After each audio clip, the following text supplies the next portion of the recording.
Ladies and gentlemen, welcome back to the channel and the shop.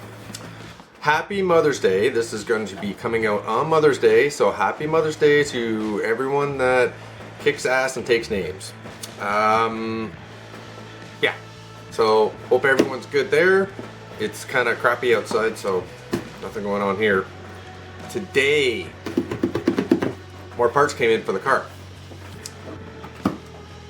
We're putting a performance intake in, getting rid of the stock air box. So this is an Injen.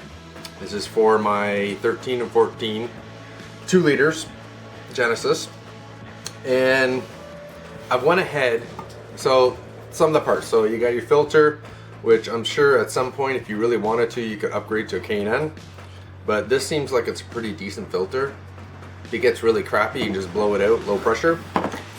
Comes with some decent instructions. They're black and white, but they're decent. I got the black one because I want to stay with the black theme. So black aluminum pipe, black coupler with clamps. You have an extra clamp. That's for your air filter, so that goes onto that.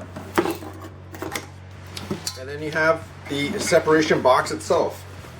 So on the instructions, I've went ahead and done a few things because it came with some trim pieces and stuff like that. Oh, by the way, if anyone likes this video, give me a smash, like it, subscribe, leave me a comment, stuff like that. What do you want to see next? Not just doing car videos, or it's a whole lot of things. So if you have a request, put it down below. Let's see if I can do it. So this is the air box separator, the heat shield separator thing. A few things that happened on it. There is this little piece. This is like a rubber insulator thing. Screw that on. There's a rubber piece that went around here. I installed that. There's a rubber piece that installs right here. I installed that. And then this weather stripping, this is the top part, goes all the way around down here. That was separate. I installed it just off camera because who wants to watch me install weather stripping? Boring. So I did it all. It's done. So now it's just going to be going in, and I'm going to show you how to put this thing on. And there's not much else to it. So you're removing your stock intake and putting this thing in. So I'm going to show you how to do it. So let's get started. Oh, some of the tools you're going to need. You are going to need channel locks, pliers, something to that nature, because you're going to have some spring clamps you're going to have to press and move out. What else you're going to need? You're going to need an 8mm socket and ratchet, preferably. You're going to need a Phillips screwdriver. That's just for getting the push pins out of the snorkel. You're going to need a 10mm ratchet and socket. And that's pretty much it for the tools you're going to need. So like I said, like this video if you like it, and we're going to get started. Dive in. Okay, so after you did everything that you did on the bracket, which I kind of did ahead of time, like all this stuff. Let's see what I'm seeing. So all this stuff, put on this weather stripping, that. Once you put that on, now it's time to take the other one off. So you got 4 of those push pin screws right here, and then this just comes off. Put it aside because it's going back on. 2 bolts, one right here and one right here, 10mm bolts to get the air box off. And then you loosen the hose clamp to get the rest of it off, and it's just should come off pretty. There we go, just like that. And then this just comes out. Set this aside because this is not going back in.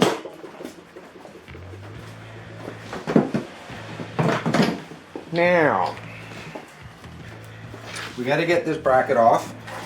So there's 2 bolts right here, 2 10mm bolts to get the bracket off. So let's take that off. Okay, so after you get the air box off, now it becomes a little struggle. Now I've already done this ahead of time just because I wanted to see what kind of problems I was going to come across. So these spring clamps are pretty easy, pretty self-explanatory sort of. They're spring clamps. So compress the spring, you can move the clamp. Simple as that. So you got 3 lines. One that goes to the low off valve. Then you got a fuel pressure vent. I think it's fuel. Looks like fuel. And then you have a crank vent. So blow off valve's the biggest one, goes right there. You take that off, move it aside. Now what I found the easiest way, because these are like tucked up in here, is to take that one off and to take this one off. It's a lot easier to get that out than once this is off, then you can just take it off of these. Either way, that's the way you do that. Down there you have, so I've already taken this off like I said. And you gotta finagle it around. Okay, so on this you have one of these, and you gotta back it off a lot, like almost to the point where it's almost done closing. And then you have to use, what I used was a longer pry bar to get it started, to break the seal off the turbo, and that's it. You just kind of work it around, and eventually she'll come off, and then this comes out. And discard it because you're not using it. So now we get into the install process. So what the instructions say is that you take your silicone coupler and you have a bigger end and a smaller end. The smaller end goes on the turbo. So you put this on, and it should slip on fairly easy. And you string on a clamp.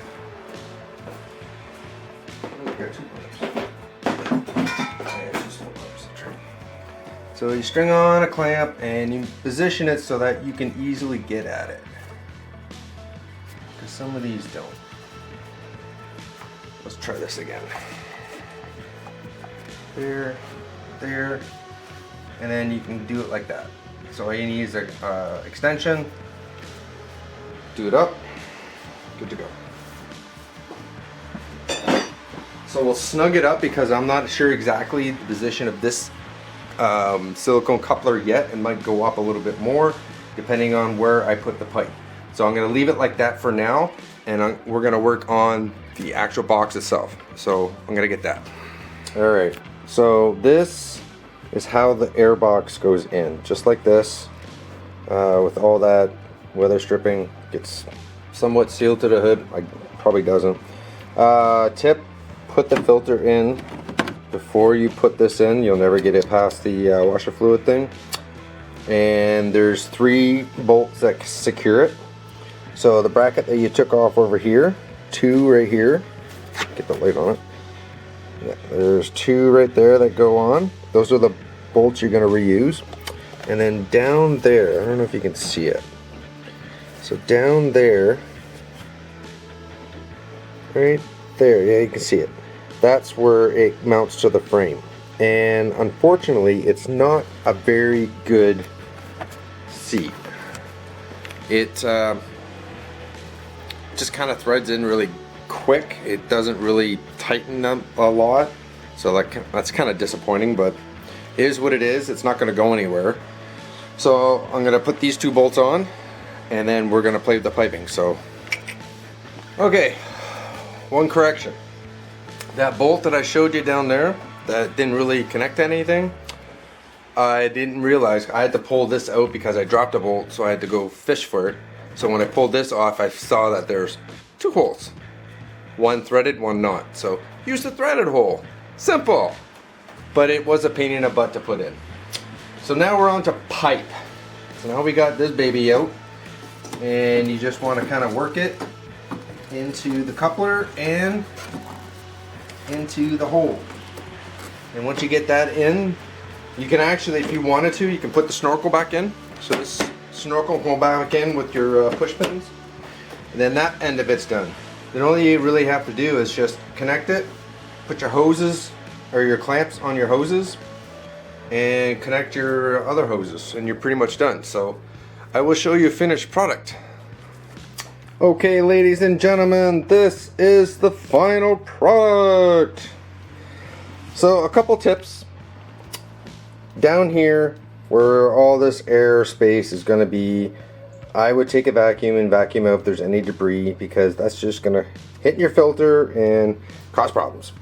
So the snorkel's back in, all the push tabs are in, and you see how this is. So all the air from the outside just goes whoop right into there.